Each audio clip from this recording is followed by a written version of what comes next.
I pulled my patrol car into the Whitefish Police Department parking lot at 9:45 p.m., 15 minutes early for my third week on night shift. The building looked more like a converted house than a real police station. White siding, blue shutters, and a small sign that someone had probably ordered from a catalog. Back in Chicago, our precinct took up half a city block and never slept. Here I could see exactly 2 other cars in the lot. The front door chimed when I walked in, like entering a dentist's office. Julie Leonard looked up from the dispatch desk, her curly red hair catching the fluorescent light. She'd been friendly enough my first 2 weeks, always checking in over the radio, but tonight her smile seemed forced. "Evening, Doris. Chief wants to see you before you head out." I found Chief Brenda Thornton in her office, reviewing paperwork with the focused intensity of someone trying to make a small-town budget stretch. She was maybe 5'4", but carried herself like she could handle anything. When she looked up, her expression was all business. "Lynch, close the door and sit down." I settled into the chair across from her desk, noticing how organized everything was. No family photos, no personal touches, just files, maps, and a coffee mug that said, "World's Okayest Chief." Brenda opened her desk drawer and pulled out a laminated card about the size of a business card. She slid it across the desk to me. "Read this. Memorize it. Keep it with you at all times." I picked up the card. 5 numbered items were printed in bold black text. "If you hear children giggling in the forest, leave immediately. Never stop for the red sedan with hazard lights. Exit any area where the forest goes completely silent.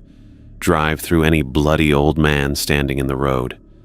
Do not stop for the woman in white." I read it twice, then looked up at Brenda. "Is this some kind of joke? Do I look like I'm joking?" She didn't. Her face was stone serious, the kind of expression you see on cops who've worked too many homicides. "These sound like ghost stories, Chief. They're survival protocols." Brenda leaned back in her chair. "We've lost 7 officers in 3 years, Lynch. 7.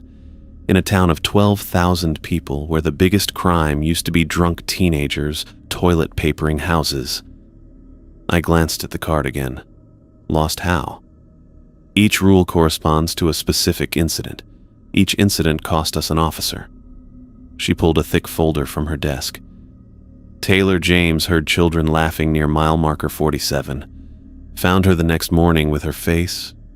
Brenda paused. "Medical examiner said animal attack, but there aren't any animals around here that do that kind of damage." The fluorescent light hummed overhead. Through the thin walls, I could hear Julie typing at her computer. "Look, Chief, I appreciate the orientation, but Officer Martinez stopped for a red car on Route 2. Empty vehicle, hazard lights flashing. He radioed it in, then nothing. Found his patrol car 3 hours later, doors open, engine running. Martinez was inside, every bone in his body broken, no signs of struggle." I felt something cold settle in my stomach, but pushed it down. "There are explanations for..." Officer Hendricks was doing a permit check at Stillwater Campground. Radioed that the forest had gone completely quiet. That was his last transmission. Found him hanging from a tree the next morning, 60 feet up. Coroner couldn't explain how he got there. Brenda opened the folder and showed me a photo. A man in a police uniform, definitely dead, suspended impossibly high in pine branches. Officer Kowalski hit an elderly man on Highway 93, except the man was standing in the middle of the road, covered in blood, waving for help. Kowalski stopped to render aid. We found pieces of Kowalski scattered over half a mile of asphalt. The old man was gone. My mouth felt dry. "And the woman in white?" "Officer Sarah Chen. Stopped to help what she thought was a stranded motorist. Woman in a white dress standing by her car. Chen approached on foot." Brenda closed the folder. "We found Chen's body in her patrol car, but she'd been dead for hours. The woman was gone. No footprints, no tire tracks, nothing." I stared at the laminated card. The rules suddenly felt heavier in my hand. "This is insane." "Yes, it is." Brenda's voice was matter of fact. but it's also keeping people alive. Since we implemented these protocols 8 months ago, we haven't lost anyone. You really expect me to believe? I expect you to follow orders. Brenda's tone sharpened. I don't care what you believe. I care about you coming back alive at the end of your shift. I slipped the card into my shirt pocket. What does the state say about all this? Animal attacks, accidents, coincidences. Brenda's laugh was bitter. They've got their own explanations that don't involve admitting we've got a problem they can't solve. Julie's voice came through the intercom. Doris, you're up. I stood, still processing everything Brenda had told me. Chief, back in Chicago. This isn't Chicago. Brenda was already turning back to her paperwork. Follow the rules, Lynch. That's an order. I walked out to the main area where Julie was adjusting her headset. She looked up with that same strained smile. Everything okay? Just got my ghost story briefing. Julie's expression shifted. They're not stories, Doris. I was on dispatch for every single one of those calls. She pulled out a binder thick with incident reports. Taylor James was my friend. We went to high school together. When she radioed about hearing children laughing, I told her to check it out. That's on me. The weight in her voice made me stop. Julie, just follow the rules, please. She turned back to her radio equipment. I can't lose anyone else. I grabbed my gear and headed for the door, the laminated card feeling like it was burning a hole in my pocket. Outside, the Montana night was crisp and clear, stars visible in a way they never were in Chicago. My patrol car sat under a streetlight, looking ordinary and safe. I slid behind the wheel and started the engine. The radio crackled to life. Unit 47, this is dispatch. Radio check. Unit 47, clear. Copy that. Stay safe out there, Doris. I pulled out of the parking lot and headed north on Route 93, the same road I'd patrolled for 2 weeks without incident.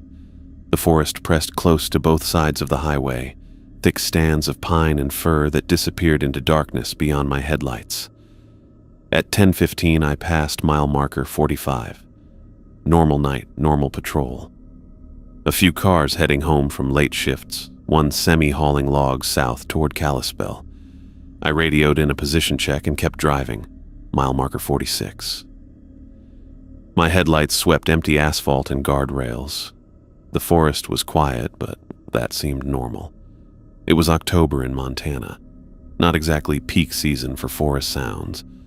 Mile marker 47. I slowed the cruiser, not sure why.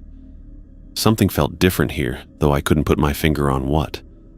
The trees seemed closer to the road, their branches hanging lower. I rolled down my window to listen. That's when I heard it. Children laughing. Not the distant sound of kids playing in a yard somewhere. This was close, maybe 30 yards into the tree line. Multiple voices, young ones, giggling like they were sharing a secret joke. I stopped the car and reached for my flashlight. Kids shouldn't be out here at 10:30 at night, especially not in the middle of the forest. They could be lost, hurt, in trouble. The laughter continued, light and innocent. I opened my door. Unit 47, what's your status? Julie's voice crackled through the radio. I keyed the mic. Possible juveniles in the forest near mile marker 47. Investigating. Doris, no! Get out of there right now! Julie's voice was sharp with panic, but I was already stepping out of the car. The giggling was clearer now, definitely children, maybe 3 or 4 of them. They sounded happy, not distressed. Unit 47, respond. Leave the area immediately. I hesitated, one foot on the asphalt, one still in the car. Julie sounded genuinely terrified. The laminated card crinkled in my pocket. The giggling stopped. Complete silence settled over the forest. No wind, no insects, no small animals moving through the underbrush. Just my breathing and the idle of my patrol car. Then I heard something else. A wet, shuffling sound, like someone dragging something heavy through fallen leaves. Doris, drive away right now. Julie's voice was almost screaming through the radio. The shuffling got closer. I could see shapes moving between the trees, small figures that didn't move quite right. Too low to the ground, moving too fast. I threw myself back into the car and slammed it into drive. The acceleration threw me back in my seat as I floored it, my speedometer hitting 60 in seconds. In my rearview mirror, I saw them, small shapes emerging from the tree line where I'd been parked. They moved wrong, like broken dolls, but they were fast.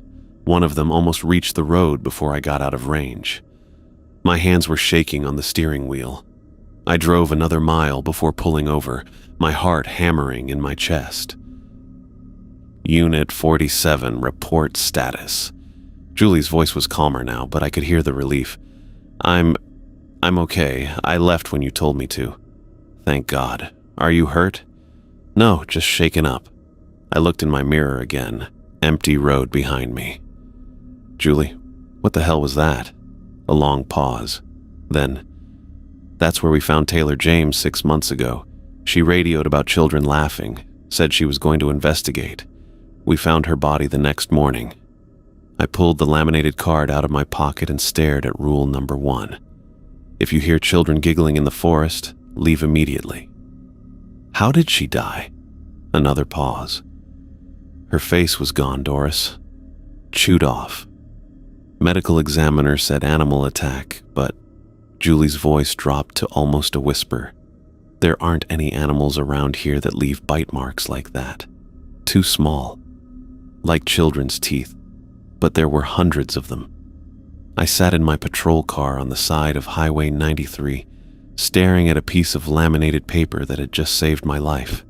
In Chicago, the worst things I dealt with were human. Drug dealers, domestic violence, gang shootings, all terrible but understandable. This was something else entirely. Julie. Yeah? I'm going to need you to walk me through all 5 rules. Copy that. Let's start with the red car. I parked the cruiser at the entrance to Stillwater Campground and cut the engine. Joseph stubbed out his cigarette with fingers that wouldn't stop trembling. This is bad, he said, staring at the registration board. 12 sites, 12 cars, but I don't see any people. The silence hit me first. Not just quiet. The kind of absolute absence of sound that made my ears ring. No insects buzzing, no wind through the trees, no distant highway noise. Even our footsteps seemed muffled as we walked past the first row of campsites. Site number 3 had a blue Honda Civic parked next to a collapsed tent. Coffee still warm in a camp mug. Sleeping bags laid out, food on the picnic table, but no campers. Where is everyone? I whispered, though I wasn't sure why I was whispering. Joseph checked Site 4. Same thing. Car, gear, no people. His radio crackled to life.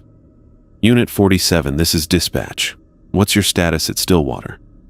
12 occupied sites, all vehicles present, but we can't locate any campers, Joseph reported. Requesting... The radio cut to static. I tried mine. Dead air. We need to leave. Joseph was backing toward the cruiser. Right now. We can't just abandon a search. These people could be hurt, lost. Look around, Doris. Really look. I stopped and focused on the campground. Every tent was collapsed in exactly the same way. Every campfire had burned down to identical piles of ash. Every car was parked at the precise same angle. This isn't right, I said. A branch snapped in the darkness beyond the tree line. Something big moving through the forest, but wrong somehow. Too heavy, too slow, like it was dragging itself. Joseph grabbed my arm. We're leaving. Now. Another branch broke, closer this time, then another. Whatever was out there was circling the campground, staying just beyond our flashlight beams. Julie, do you copy? I tried the radio again. Nothing. The dragging sound stopped. Complete silence returned, so total it felt like being underwater. Joseph was pulling me toward the patrol car when I saw movement between the trees, something tall and pale, but the shape was wrong.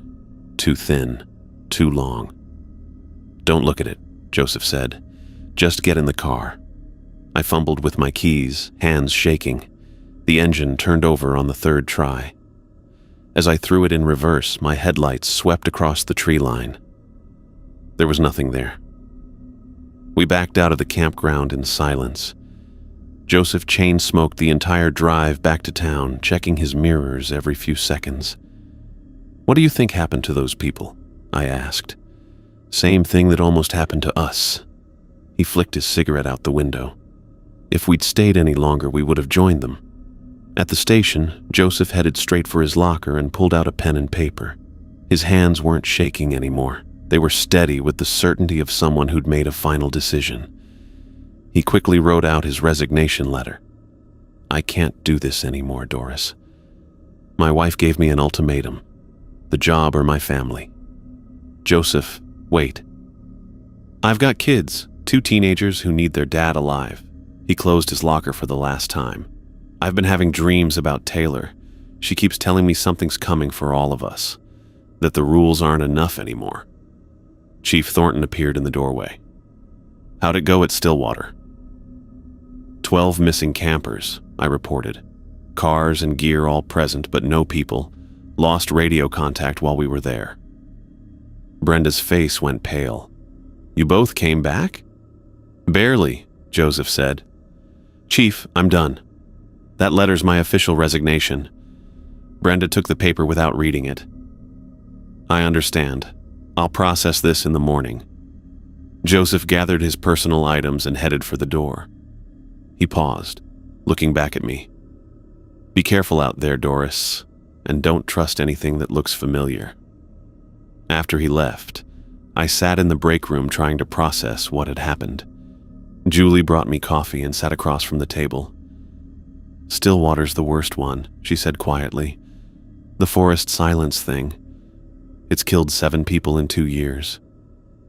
19? Always the same pattern. Campers disappear, anyone who stays too long joins them." Julie pulled out a thick binder. "Time of death is always listed as 2:15 a.m. no matter when the bodies are found. These 12 tonight bring the total to 19. Bodies? They turn up eventually, usually arranged in a circle like they were part of some kind of ceremony." She flipped through incident photos. "Medical examiner can never explain the cause of death. No wounds, no trauma. They just stop." I checked my watch. 2:47 a.m. We'd left the campground at 2:10. "Julie, what time did we get the call to Stillwater?" She checked her log. "Dispatch sent you at 1:55 a.m. 5 minutes. 5 minutes longer and we might have ended up like those 19 other people." I finished my shift patrolling the quiet streets of Whitefish, but I couldn't stop thinking about those empty campsites, the perfect arrangement of abandoned gear, the wrongness of that silence. At 6 a.m., Chief Thornton called me back to the station. She was standing in the parking lot with 2 state investigators, all of them looking grim. "They found the campers," Brenda said. "The investigators led us back to Stillwater. In the morning light, I could see what we'd missed in the darkness. All 12 campers were there, arranged in a perfect circle around campsite number 7. Their bodies showed no signs of violence, but their faces were locked in expressions of absolute terror. The state investigator told us the medical examiner had confirmed time of death at 2:15 a.m., 15 minutes after Joseph and I had fled the campground. The silence hit me like a physical wall. Not just quiet, the complete absence of every sound that should exist in a forest at night. No insects, no wind, no distant highway hum. Even our breathing seemed muffled, like the air itself was swallowing sound. Joseph waved frantically toward the cruiser, his face drained of color. "We need to go, right now." I started backing toward the car, but something made me stop. These people could be hurt. We can't just... A branch snapped in the darkness beyond our flashlight beams. Something heavy was moving through the trees, but wrong somehow. Too slow, like it was dragging itself. "Doris, move." Joseph grabbed my arm, pulling me toward the patrol car. Another branch broke, closer this time. Whatever was out there was circling the campground, staying just beyond the reach of our lights. I fumbled with my keys, hands shaking as I tried to get them in the ignition. The engine turned over on the third try. I threw it in reverse and hit the gas, gravel spraying behind us. In my headlights, I caught a glimpse of something between the trees. Tall and pale, but the proportions were all wrong. Too thin, too long. Joseph was chain-smoking by the time we reached the main road, checking his mirrors every few seconds. "What do you think happened to those people?" I asked. "Same thing that almost happened to us."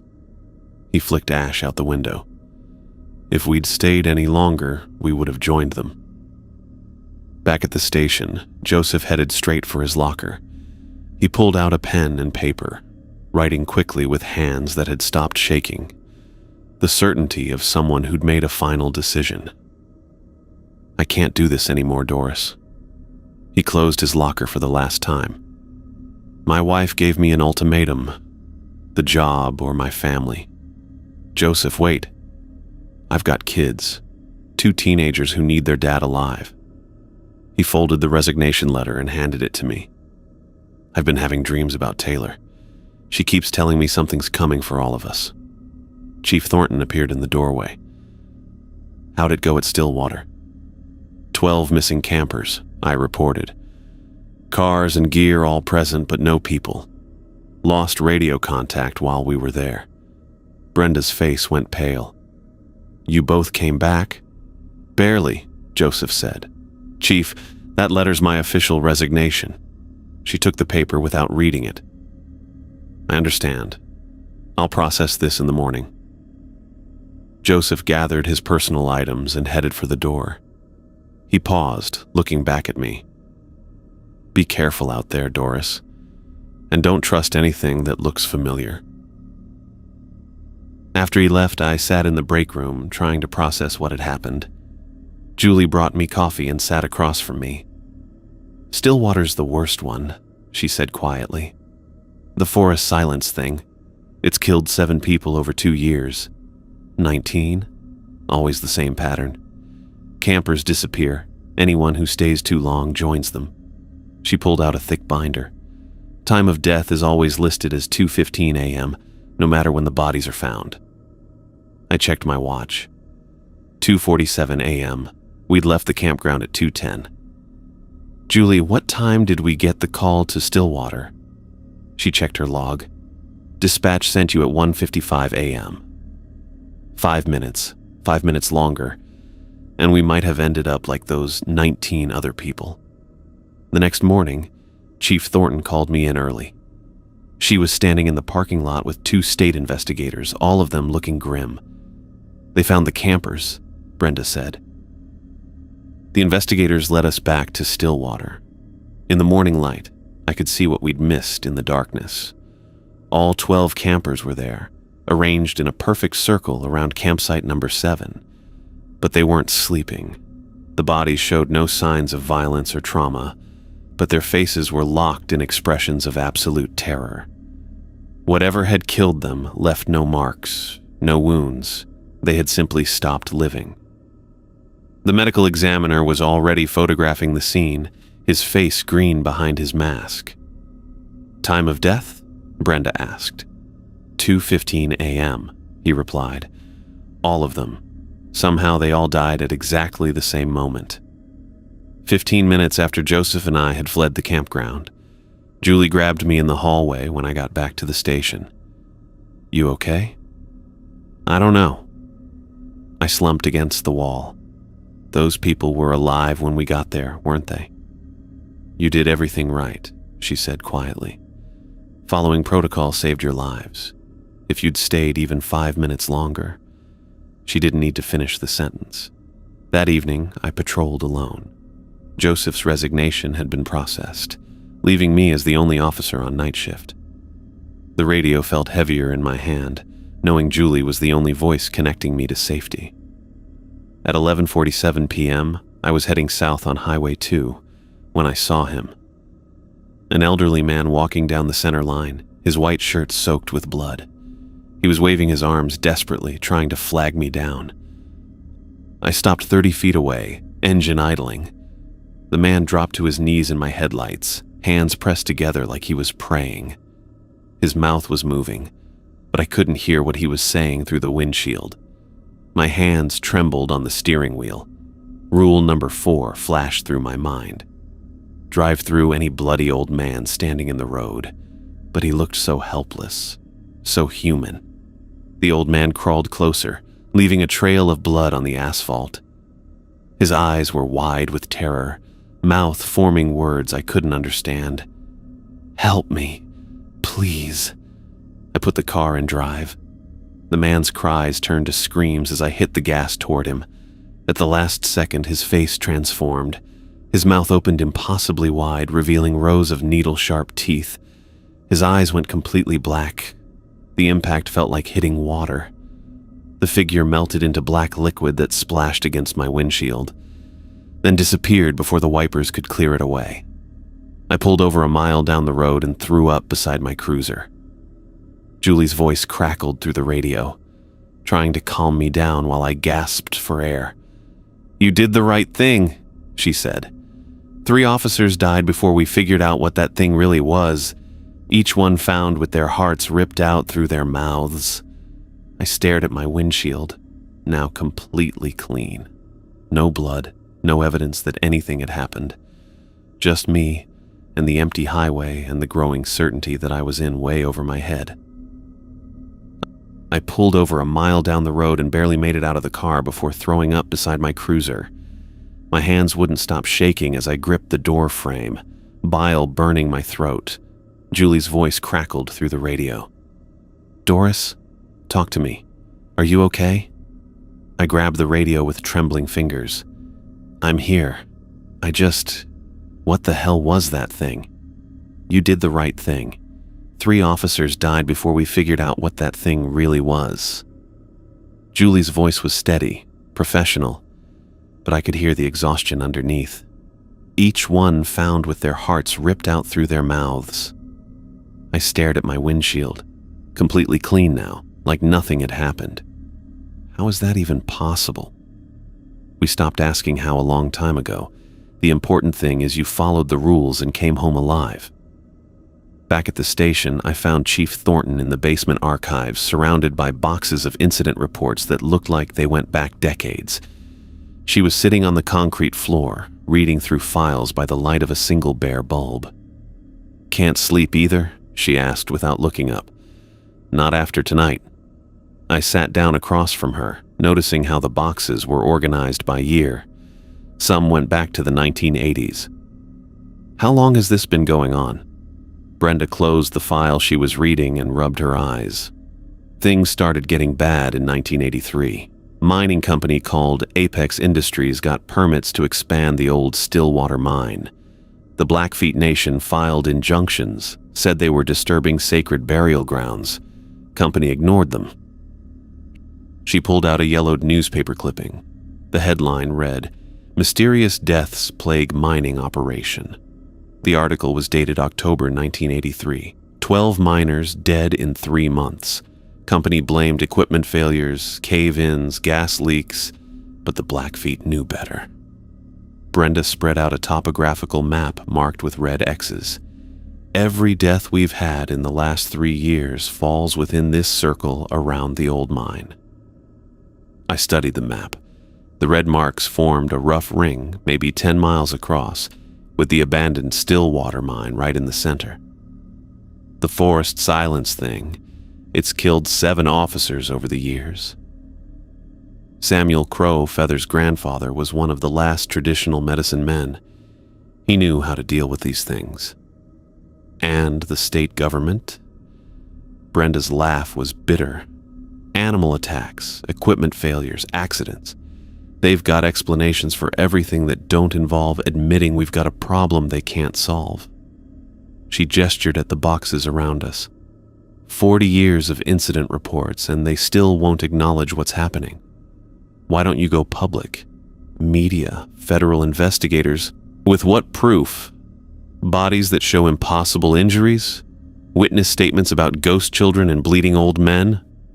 Brenda stood up, her knees creaking. I tried that my first year as chief. Know what happened? They transferred the FBI agent who took my report to Alaska and suggested I might need psychological evaluation. The fluorescent light buzzed overhead. Outside, I could hear the night settling around the station, but it didn't feel peaceful anymore. Every shadow could be hiding something. How many officers have you lost total? 17 in 3 years. We're down to you, me, and 2 day shift guys who refuse to work nights. Brenda started putting files back in boxes. Can't recruit anyone new once word gets out. Who wants to take a job where following protocol means driving through an old man begging for help? At 3 a.m., Julie's voice came through my radio. Unit 47, we've got a possible stranded motorist on Route 40, mile marker 23. Caller reported an abandoned vehicle. I was already turning around before she finished. Copy that. En route. Doris? Julie's voice was careful. Be extra careful out there. That's close to the mine. I found the car exactly where the caller had described it. A blue Honda Accord sitting on the shoulder, engine running, doors wide open. The headlights cut through the darkness, illuminating empty asphalt. A woman's purse sat on the passenger seat. Contents spilled out like someone had left in a hurry. I parked 30 feet behind it and grabbed my flashlight. Through the trees, I could see something white moving between the trunks. A figure in a dress, standing completely still with her back to the road. Unit 47, what's your status? Julie's voice sounded tense. Vehicle appears abandoned. I can see someone in the woods, but they're not responding to verbal commands. Doris, get out of there, right now. The figure in white slowly turned around. Taylor James's face stared back at me, pale as moonlight and grinning. Her police uniform was gone, replaced by a flowing white dress that moved without any wind. Her eyes were completely black. I backed toward my cruiser, not taking my eyes off her. Taylor started walking closer, her feet barely touching the ground. She moved wrong, like she was floating just above the forest floor. I jumped into my patrol car and hit the locks as Taylor reached the passenger window. She pressed her face against the glass, mouth moving but no sound coming out. Her skin was cold white, and when she smiled, I could see too many teeth. The radio crackled. Unit 47, respond. I couldn't speak. Taylor was tapping on the window now with fingernails that had grown too long. Her mouth kept moving, forming words I couldn't hear but somehow understood. Come with me, Doris. It's so much better here. I closed my eyes and hit the gas. When I opened them, she was gone. Only bloody handprints remained on the passenger window, slowly fading as I drove away. Unit 47, report status.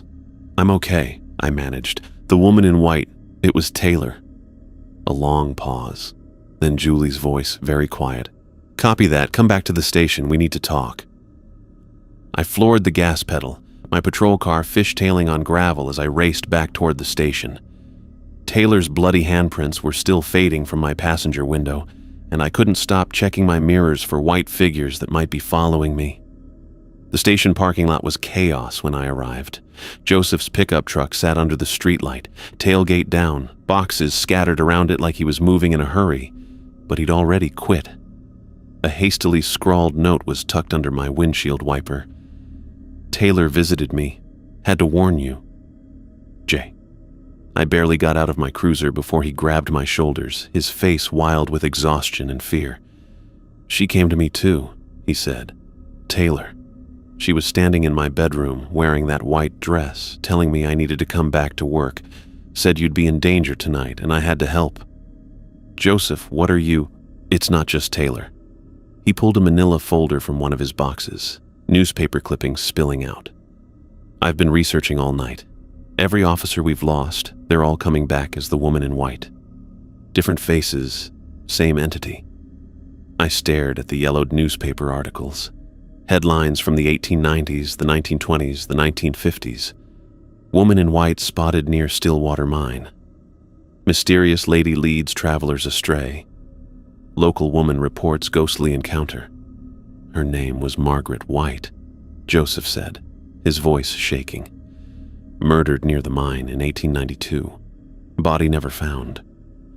She's been appearing to people for over a century, but it got worse when Apex Industries started digging.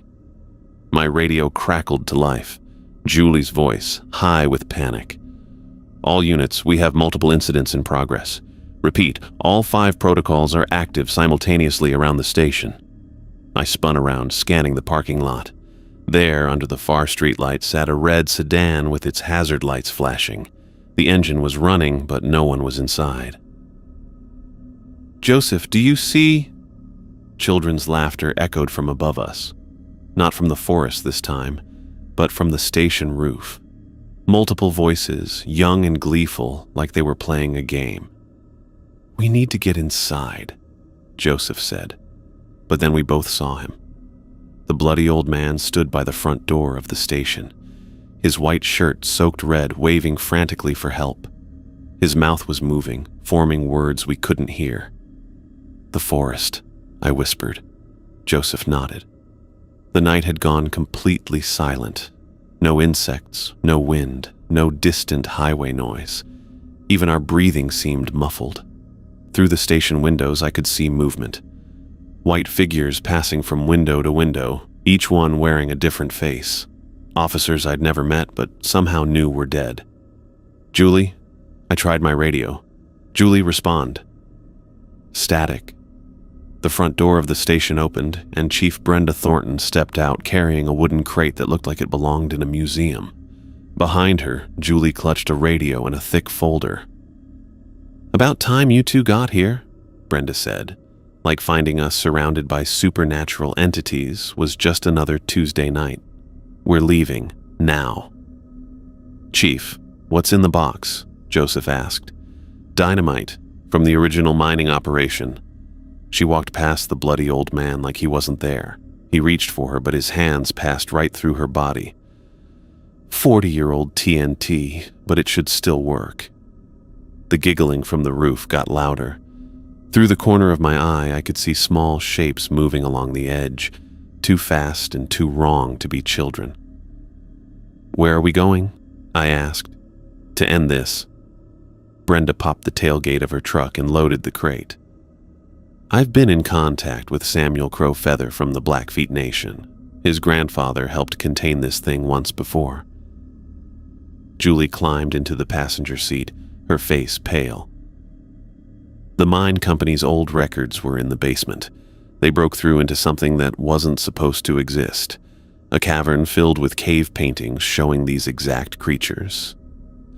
The woman in white appeared at the driver's side window of my patrol car. She was wearing my face now, grinning with my mouth, but her eyes were black holes. Time to go, Joseph said, grabbing my arm. We piled into Brenda's truck just as the children things swarmed down from the roof. In the headlights, I could see what they really were. Pale, twisted creatures with too many joints, moving like spiders but wearing the faces of kids. Their mouths were full of needle teeth, and they giggled as they scuttled toward us. Brenda gunned the engine, gravel spraying behind us as we tore out of the parking lot. The red sedan tried to follow, but it moved wrong, like it was underwater. In the side mirror, I watched it fade into mist. The mine's 15 miles north, Joseph said from the back seat, consulting a topographical map. Samuel's meeting us there at dawn with some of his people. What exactly are we planning to do? I asked. Brenda took a hard right onto a dirt road, the truck bouncing over ruts. We're going to blow the main entrance, seal whatever's down there permanently. Behind us, something howled in the distance. Not an animal sound, but something trying to imitate one and getting it wrong. The cave paintings, Julie said, clutching her folder. They show the same 5 things we've been dealing with, but they're not separate entities. They're all pieces of something bigger, something that feeds on fear and death. I checked the side mirror again. Empty road behind us, but I could swear I saw white figures standing between the trees, watching us drive away. How do we know this will work? I asked. We don't, Brenda said. But 7 officers are dead, and more will die if we don't try something different. The truck hit a pothole, and the dynamite crate shifted in the back. Joseph steadied it with both hands. Samuel's grandfather helped trap it once before, he said. Back in 1892, after Margaret White disappeared, the tribal council performed some kind of binding ritual, locked it underground. It stayed contained until Apex Industries started blasting. Through the windshield, I could see the abandoned mine ahead of us, a dark scar in the mountainside. Samuel Crow Feather's pickup was already there, along with 2 other vehicles. Figures moved in the darkness, carrying bundles and what looked like traditional weapons. "You sure about this?" Julie asked. Brenda parked next to Samuel's truck and cut the engine. "No. But I'm sure about what happens if we don't try." As we got out, the forest went completely silent again.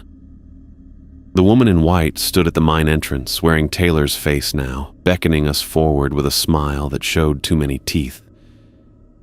The mine entrance yawned ahead of us like a wound in the mountainside, dark timbers framing a tunnel that disappeared into absolute blackness. Samuel Crow Feather's pickup sat under a cluster of pine trees, and 3 figures moved around it in the pre-dawn darkness, their voices speaking in Blackfoot. I helped Brenda lift the dynamite crate from her truck bed, the old wood rough under my fingers. The TNT sticks looked ancient, their paper wrapping yellowed and brittle. "This stuff's older than I am," Joseph muttered, steadying the crate as we carried it toward the mine. "What if it doesn't work?" "Then we run very fast," Brenda said. Samuel emerged from the shadows carrying a bundle wrapped in deer hide. He was maybe 65, with long gray braids and the kind of weathered face that came from decades of Montana winters. The 3 men with him looked younger but moved with the same quiet purpose. "You brought enough explosives to bring down half the mountain," Samuel said, examining our crate. "Good," Brenda replied. "I want to make sure whatever's down there stays down." Samuel unwrapped his bundle, revealing what looked like traditional weapons. Knives with carved bone handles, a tomahawk with symbols etched into the steel. One of the younger men was lighting bundles of sage, the smoke sharp and clean in the cold air. "My grandfather helped trap this thing in 1892, Samuel said. "The mining company broke through into something that was never meant to be disturbed. A prison, built by my ancestors to contain something that feeds on fear and death." I looked at the mine entrance, trying to imagine what lay beyond that darkness. The rules were our way of staying safe from its projections while it remained partly contained. Samuel's expression was grim, but the blasting weakened the barriers. It's been growing stronger, reaching further. Joseph was setting up the dynamite charges, his hands steady despite everything we'd been through. "How do we know this will work?" "Because my grandfather's ritual held it for over a century," Samuel said. "And because we're not just sealing the entrance. We're completing what he started." A child's giggle echoed from inside the mine. We all froze. The sound was distant but clear, bouncing off tunnel walls before reaching us. Then another voice joined it, and another, until a chorus of young laughter drifted up from the depths. "They know we're here," Julie whispered. The woman in white stepped out of the mine entrance. She was wearing my face now, my auburn hair, my green eyes, my scar above the left eyebrow. Even my police uniform, complete down to the badge number. She smiled with my mouth, but the expression was wrong, too wide, too knowing. "Hello, Doris," she said in my voice. "You're looking well for someone who's been dead for 3 hours." I took a step back, my hand instinctively moving to my service weapon. "That's not possible." "Isn't it?" The thing wearing my face tilted its head. "You died when you drove through the old man the second time. The impact broke your neck. You just haven't realized it yet." Joseph grabbed my arm. "Don't listen to it. That's what it does. Makes you doubt reality." But the entity's words wormed into my mind. Had I felt the impact differently this time? Had there been a moment when everything went dark? "Look at your hands, Doris," my doppelganger said. Really look." I glanced down. My hands looked normal, but for just a second I could swear I saw through them to the ground below. "She's lying," Samuel said firmly. He began chanting in Blackfoot, his voice low and rhythmic. The sage smoke thickened around us. The woman in white hissed and stepped back toward the mine entrance. As Samuel's chanting grew louder, more figures emerged from the tunnel. The bloody old man shuffled out first, his white shirt soaked red, hands reaching for us. Behind him came the children things, moving like broken spiders, their faces young but their movements ancient and wrong. The red sedan materialized at the edge of the clearing, hazard lights flashing in the pre-dawn darkness. All 5 entities at once, just like Julie had reported over the radio. "Light the fuse," Samuel ordered. Brenda pulled out a road flare and struck it against the ground. The red light flared to life, casting dancing shadows across the mine entrance. She touched it to the fuse, and sparks began racing toward the dynamite charges. The children creatures came at us first. They scuttled forward like oversized insects, giggling as they moved. But when the first one reached Samuel's men, something strange happened. The traditional weapons seemed to disrupt their forms, the carved bone handles glowing faintly in the flare light. Where the blades touched the creatures, they broke apart like smoke. 30 seconds, Joseph called out, backing toward the truck. The bloody old man was blocking our escape route now, standing directly in front of Brenda's truck with his arms spread wide. His mouth moved soundlessly, forming words that looked like pleas for help. "I can't drive through him," Brenda said. "Not this close to the truck."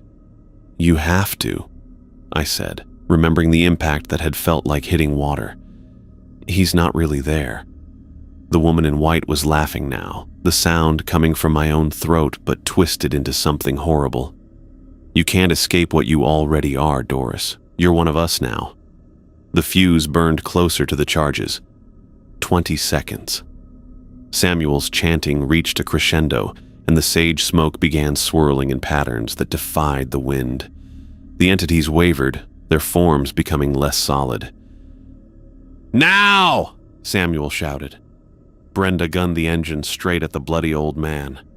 This time I felt the impact differently, not like hitting water, but like driving through thick fog. The figure dissolved around the truck's front end, reforming in our rearview mirror. Joseph and I dove into the truck bed as Brenda floored the accelerator. The mine entrance rushed away behind us, the fuse sparking its way toward 40-year-old dynamite. 10 seconds. The woman in white stood in the mine entrance, still wearing my face, still smiling. She raised one hand in a mocking wave. 5 seconds. The explosion lit up the mountainside like a second sunrise. The shockwave hit us first, a wall of pressure that lifted the truck's rear wheels off the ground. Then came the sound, a deep rumble that seemed to shake the bones in my body. Behind us, the mine entrance collapsed in a cascade of rock and timber. The red sedan shattered like glass, its pieces dissolving into mist before they hit the ground. The children creatures let out one final chorus of giggles before fading into smoke. The bloody old man simply wasn't there anymore. The woman in white screamed with my voice as the rocks buried the tunnel, the sound cutting off abruptly when the last timber fell. We drove in silence for 10 minutes before anyone spoke. "Is it over?" Julie asked from the cab.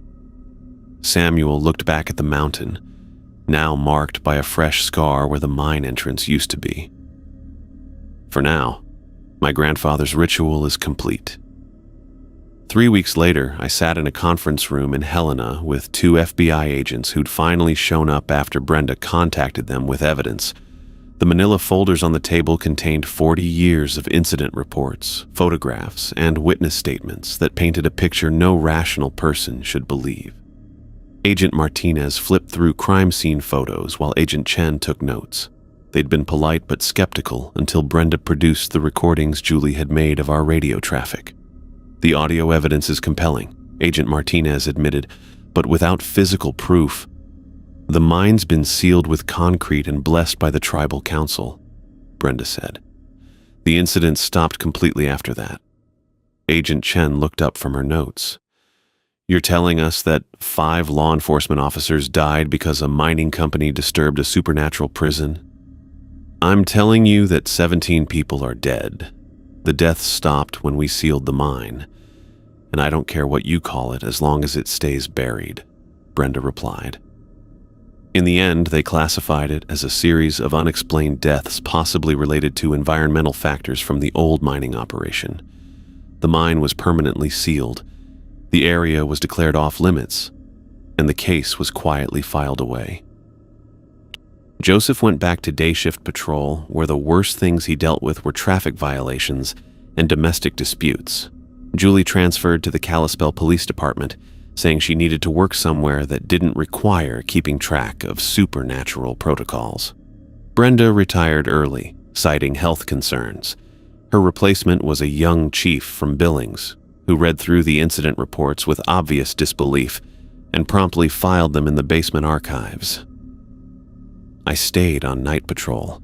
The roads were quiet now, normal in a way they hadn't been since I'd arrived in Montana. No more children giggling in the forest, no more red sedans with flashing hazards, no more bloody old men standing in the road, just empty highways, sleeping towns, and the occasional drunk driver or stranded motorist who turned out to be exactly what they appeared to be. But I still carried the laminated card in my shirt pocket, still checked my mirrors for things that weren't there anymore, still felt my heart rate spike whenever the forest went quiet, or I saw someone in white standing by the roadside. Some nights, when the radio was quiet and the highway stretched empty ahead of my headlights, I pulled out the card and read the 5 rules that had kept me alive. They felt like a prayer now, or maybe a promise. If you hear children giggling in the forest, leave immediately. Never stop for the red sedan with hazard lights. Exit any area where the forest goes completely silent. Drive through any bloody old man standing in the road. Do not stop for the woman in white. I folded the card and put it back in my pocket, then keyed my radio. Unit 47, this is dispatch radio check. The voice that answered wasn't Julie's, but it was warm and professional and completely, reassuringly human. Unit 47, clear. Copy that. Stay safe out there, Doris. I drove north on Highway 93, past mile marker 47 where Taylor James had died, past the turnoff to Stillwater Campground, past all the places where good people had encountered things that shouldn't exist. The forest was full of normal night sounds now, insects buzzing, wind through the trees, small animals moving through the underbrush. At 2:15 a.m., I passed the road that led to the sealed mine. A new sign had been posted. Danger, unstable ground, area closed by order of Flathead County. I didn't slow down.